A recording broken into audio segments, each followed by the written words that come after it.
cette cinquième partie, nous allons donc voir le matériel utilisé pour le nitrox. Et en transition, on va commencer par regarder les ordinateurs. Donc j'ai pris un exemple, l'icône HD, il en existe d'autres, toutes les marques, tout le monde le fait. Donc vous allez rentrer dans un menu dans lequel vous allez paramétrer votre ordinateur. Ici donc vous avez le choix entre l'air, le nitrox et le profondimètre, donc vous voudra choisir le nitrox. Une fois rentré dans ce sous-menu, vous aurez donc plusieurs choix. Donc là il y aura une position de 2. Donc là vous allez sélectionner le pourcentage d'oxygène que vous allez intégrer dans votre bloc. Ici le choix c'est 32%. Ensuite vous choisirez vous-même la pression partielle d'oxygène maximum, donc la limite.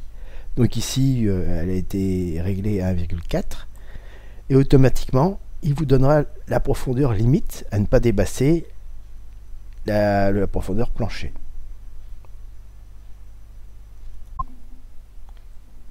En immersion, l'ordinateur vous donnera d'autres indications. Donc ici vous aurez les paliers et leur durée. Vous avez ici un exemple, donc un palier de 1 minute à 15 mètres. Il indique en bleu, ce sont des paliers profonds qui ne sont pas obligatoires, donc ils ne sont pas pénalisants si vous ne le faites pas.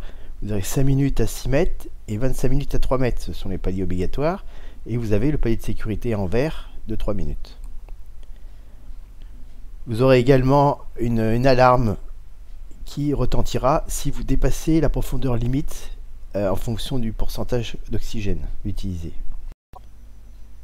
Vous avez également un indicateur de pourcentage de CNS avec une alarme qui retentit lorsque vous êtes dans la zone critique. Le CNS, on ne va pas en parler ici, on en parlera plutôt dans le cours de nitrox confirmé. Donc nous allons voir maintenant tous les risques encourus à la manipulation de l'oxygène. Donc l'oxygène est un gaz comburant qui permet la combustion de tout matériau ou presque. Ensuite, la température est un élément déterminant dans l'inflammation d'un matériau.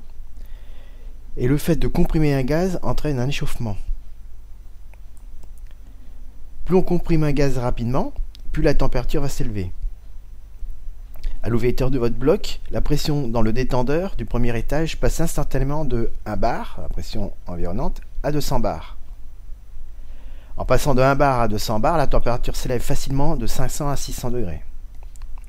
Ainsi, avec la moindre pollution, il peut y avoir un déclenchement d'un processus qu'on appelle le coup de feu. Donc le premier ennemi, c'est la poussière. Donc elle peut venir s'accumuler sur le filtre en laiton du premier étage et s'enflammer à l'ouverture du robinet. Donc il va falloir inspecter avant l'utilisation l'aspect visuel du filtre et en cas de doute le signaler et bien sûr le consigner.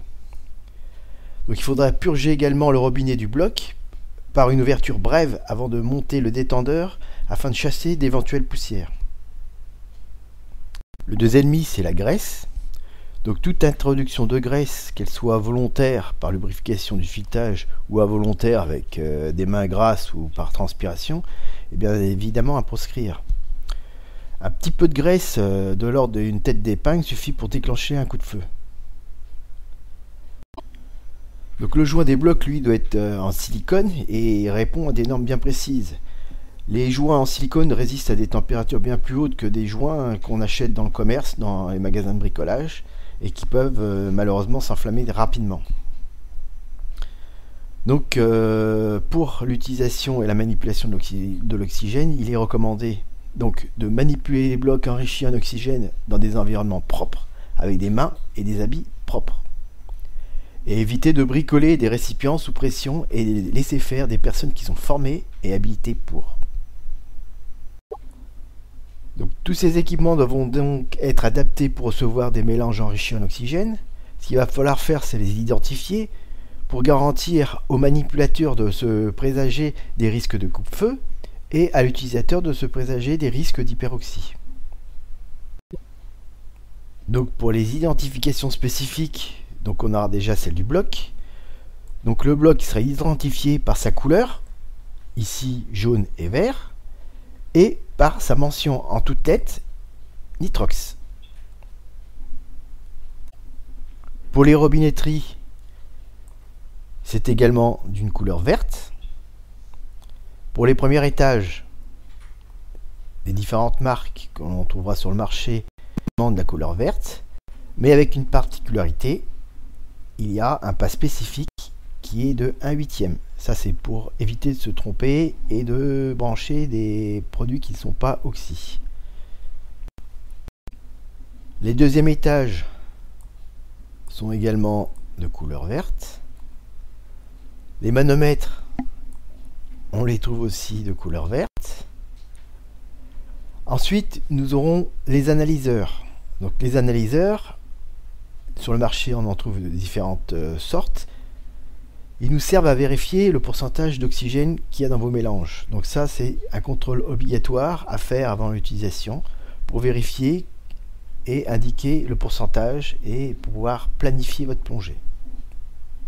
Donc le dernier élément de la partie matérielle, c'est la station nitrox. C'est l'outil qui nous servira à fabriquer les mélanges de nitrox avec enrichi en oxygène. Donc il existe 3 façons de fabriquer du nitrox. La première, c'est par pression partielle avec un mélange air-nitrox ou air-oxygène. La deuxième, c'est par flux continu avec l'aide d'un stick. Et la troisième, c'est par un filtre à membrane moléculaire. Bon, le détail de ces fabrications se voit plutôt dans le programme de nitrox confirmé. Nous verrons ça donc sur un autre chapitre.